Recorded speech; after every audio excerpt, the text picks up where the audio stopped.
Assalamualaikum warahmatullahi wabarakatuh. Perkenalkan, nama saya Suci Ayu dari 4 Taipei. Baiklah, di sini saya akan menjelaskan 3 materi tentang filsafat pendidikan. Yang pertama, wacana filosofis pendidikan Islam dalam pemikiran para tokoh-tokoh. Al-Ghazali. Menurut Al-Ghazali, pendidikan Islam yaitu pendidikan yang berupaya dalam pembentukan insan paripurna, baik di dunia maupun akhirat. Menurut Al-Ghazali, manusia dapat mencapai kesempurnaan apabila mau usaha, mencari ilmu dan selanjutnya mengamalkan fadilah melalui ilmu pengetahuan yang dipelajarinya. Al-Ghazali juga menilai ada manfaat bersifat internal sehingga ilmu dicari karena manfaat internalnya, dan ia merupakan sarana untuk menggapai kebahagiaan di akhirat. Selain itu, ilmu juga merupakan jalan utama yang mengantarkan seorang dekat dengan Allah.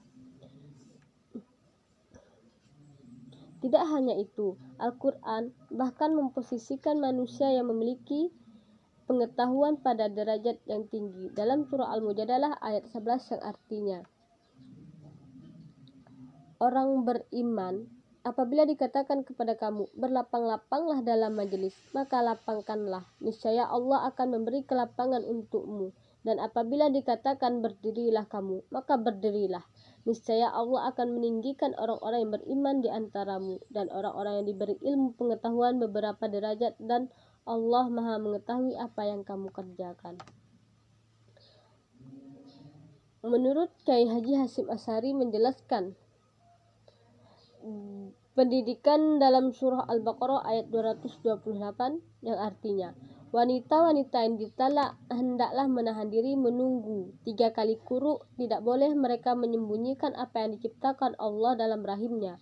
Jika mereka beriman kepada Allah dan hari akhir, dan suami-suaminya berhak merujuknya dalam masa menanti itu, jika mereka para suami menghendaki islah dan para wanita mempunyai hak yang seimbang dengan kewajibannya menurut cara yang ma'ruf. Akan tetapi, para suami mempunyai satu tingkatan kelebihan dari istri dan Allah Maha Perkasa lagi Maha Bijaksana. Dalam surah Al-Ahzab ayat 35 yang artinya, sesungguhnya laki-laki dan perempuan muslim, laki-laki dan perempuan mukmin, laki-laki dan perempuan yang tetap dalam ketaatannya, dan laki-laki dan perempuan benar-benar, laki-laki dan perempuan yang sabar, laki-laki dan perempuan yang khusyuk, laki-laki dan perempuan yang bersedekah, laki-laki dan perempuan yang berpuasa, laki-laki dan perempuan yang memelihara kehormatannya, laki-laki dan perempuan yang banyak menyebut nama Allah, telah menyediakan untuk mereka ampunan pahala yang besar oleh Allah. Tujuan pendidikan menurut Kyai Haji Hasyim Asy'ari, yang pertama, mendekatkan diri kepada Allah, taqarrub ila Allah. Salah satu tujuan pendidikan Islam adalah agar ilmu pengetahuan tidak hilang, sehingga diharapkan senantiasa berkembang dengan mengikuti zamannya dan menghindari munculnya kebodohan tentang Islam. Sebagaimana sabda Nabi, An Anasi radhiyallahu anhu, qala Rasulullah sallallahu alaihi wasallam, inna min asratis saati ayyurfa'ul ilmu wa yusbutul jahlun wa yusrabul khamru wa yazharuz zata. Rawahul Bukhari. Dari Anas radhiyallahu anhu berkata, Rasulullah sallallahu alaihi wasallam pernah bersabda, sebagian tanda-tanda akan terjadinya kiamat adalah: 1. Hilangnya ilmu dan maraknya kebodohan tentang Islam. Yang kedua, terbiasanya mengkonsumsi minuman yang memabukkan. Dan yang ketiga, perzinaan dianggap biasa. Hadis riwayat Bukhari. Baiklah, saya akan menjelaskan materi yang kedua, yaitu hakikat kurikulum dalam perspektif Islam. Yang pertama, konsep kurikulum menurut pandangan Islam. Surah Al-Baqarah merupakan salah satu surah yang ada di dalam Al-Quran. Di dalamnya mengandung kurikulum atau materi pendidikan Islam. Di antaranya mengisahkan tentang kebijakan amal perbuatan yang soleh, pendidikan akhlak, pendidikan sosial, dan pendidikan akidah. Dalam surah Al-Baqarah ayat 177 yang artinya, bukanlah menghadap wajahmu ke timur dan barat itu suatu kebajikan, akan tetapi sesungguhnya kebajikan itu ialah beriman kepada Allah, hari kemudian, malaikat-malaikat, kitab-kitab, nabi, dan memberikan harta yang dicintainya kepada kerabatnya, anak yatim, orang miskin, atau musafir, orang yang membutuhkan pertolongan, orang-orang yang meminta dan memerdekakan hamba sahaya, mendirikan sholat dan menunaikan zakat, dan orang-orang menepati janjinya apabila ia berjanji, dan orang-orang yang sabar dalam kesempitan, penderitaan, dan dalam peperangan. Mereka itulah orang-orang yang benar, dan mereka itulah orang-orang yang bertakwa. Ayat di atas menjelaskan bahwa setiap manusia diperintahkan untuk beriman, beribadah, muamalah, menempati janji apabila ia berjanji, kesabaran dalam segala hal yang bersifat bermanfaat dunia dan akhirat. Iman merupakan landasan berpijak bagi setiap umat Islam. Dengan kata lain, iman adalah membenarkan dengan hati bahwa Allah itu benar-benar ada. B. Konsep kurikulum menurut pandangan hadis.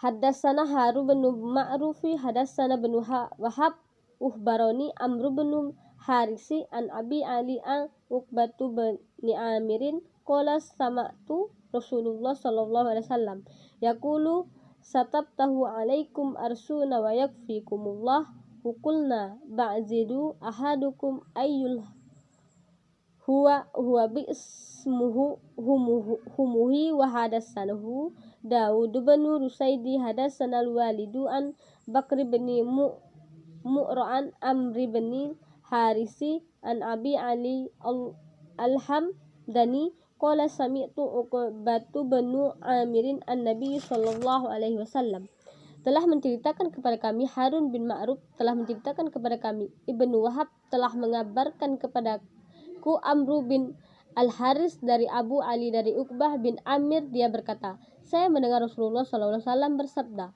kalian akan menaklukkan banyak negeri dan Allah akan menyempurnakan janjinya kepada kalian. Karena itu janganlah kalian bosan berlatih memanah.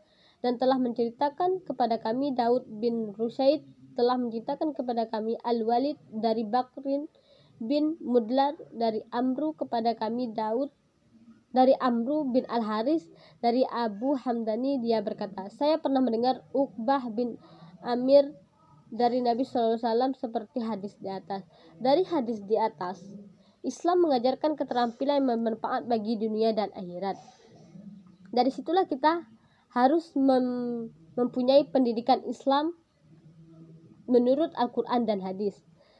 Baiklah, saya akan menjelaskan materi yang ketiga, hakikat metode pendidikan dalam perspektif Al-Quran. Landasan Al-Quran tentang metode pendidikan. Dalam surah Al-Maidah ayat 67 yang artinya, hai Rasul, sampaikanlah apa yang diturunkan kepadamu dari Tuhanmu. Dan jika tidak kamu kerjakan apa yang diperintahkan itu, berarti kamu tidak menyampaikan amanatnya. Allah memelihara kamu dari gangguan manusia. Sesungguhnya Allah tidak memberi petunjuk kepada orang-orang yang kafir. Maksud ayat di atas, tak seorang pun yang dapat membunuh Nabi Muhammad. Bahwa kita selaku umat Nabi Muhammad harus meniru dan mensuri tauladani akhlak Nabi, baik dalam kehidupan maupun dalam kehidupan kemasyarakatan bagi keluarga ataupun orang lain. Hendaklah mendidik anaknya dengan cara meniru akhlak Rasul sehingga terciptalah norma-norma Islam dan kepribadian dalam diri anak tersebut. Metode pendidikan Islam menurut Ali Khalil Abul Ainain dalam buku Ilmu Pendidikan Islam secara ringkas, yaitu pengajaran tentang cara beramal dan pengamalan dan keterampilan, peringatan kepada kebaikan, larangan berbuat mungkar, dan harus saling kasih sayang, menanamkan dan menghilangkan kebiasaan, dan memberikan contoh yang baik. Begitulah. Sekian dari saya, mohon maaf apabila ada kesalahan, saya akhiri. Wassalamualaikum warahmatullahi wabarakatuh.